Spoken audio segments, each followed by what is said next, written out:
What's going on, Internet? Brandon and Bobby here from Nerdlocker with some comic book news this week. Quite a few things, actually. Yes, I'm going to start off with Marvel getting Mike Martz back from DC as their newest executive editor. Last time he was at Marvel, he was the editor for New X-Men with Grant Morrison and Frank Quitely, and Astonishing X-Men with Joss Whedon and John Cassidy.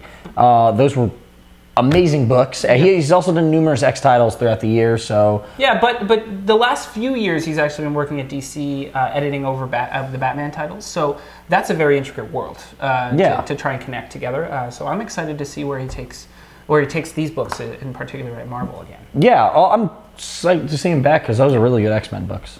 Next up, it was announced that what was it again? Nick Lowe was announced to be the new lead editor over Spider-Man and Spider-Man comics, which is good because, in my opinion, I think that could be good news for Spider-Man due to the debacle that has been the last year or so. I mean, I love Spider-Man, but I feel like ever since Straczynski got pulled off the book, that character has just been raped hard. Yeah. So whether Nick Lowe will actually have a huge influence on Dan Slott and how he's going to take the character and how that transition will work with Peter Parker coming back, I guess we'll have to find out. Yeah.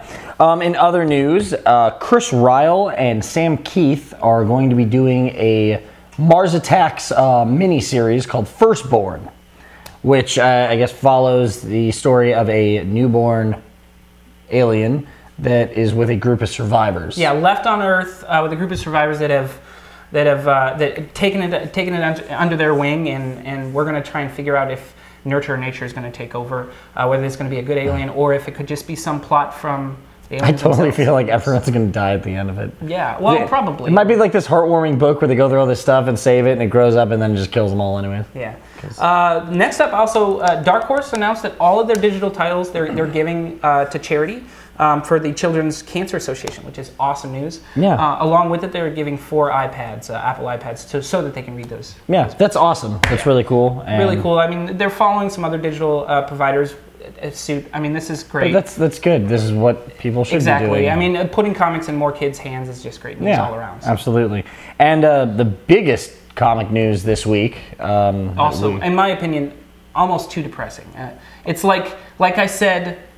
Ice cream, it's like ice cream with hot sauce added on top of it. It's good news with a little bit of bad news. Well, I'm optimistic on this, but Jeff Johns and John Romita Jr. are going to be the new creative team on Superman, and that's, if you're not aware of this is big because John Romita Jr. has been at Marvel for quite a while. Yeah, for a very long time. Jeff Johns has recreated some origins of some of our favorite characters, including Green Lantern and Aquaman, and to see him perhaps change a whole lot of opinions about Superman, because I mean, that's a really, I know us nerds, we see it all around, people down talking Superman as, you know, an outplayed character, and I think Jeff Johns could bring him back. Yeah, I mean, I don't know if you read before New 52, but the Secret Origins miniseries you did with Gary Frank. It was really, really good. Yeah, and I mean, yeah, as much as I love Jeff Johns, and I do have a soft spot for John Romita Jr. I do, but you do. I feel like there's something going on at DC because Teen Titans is getting canceled, and they're the new creative team on Superman, and Greg Pak is on Action, and Scott Lobdell's name is just kind of disappearing all over the place. Yep. So. Yeah.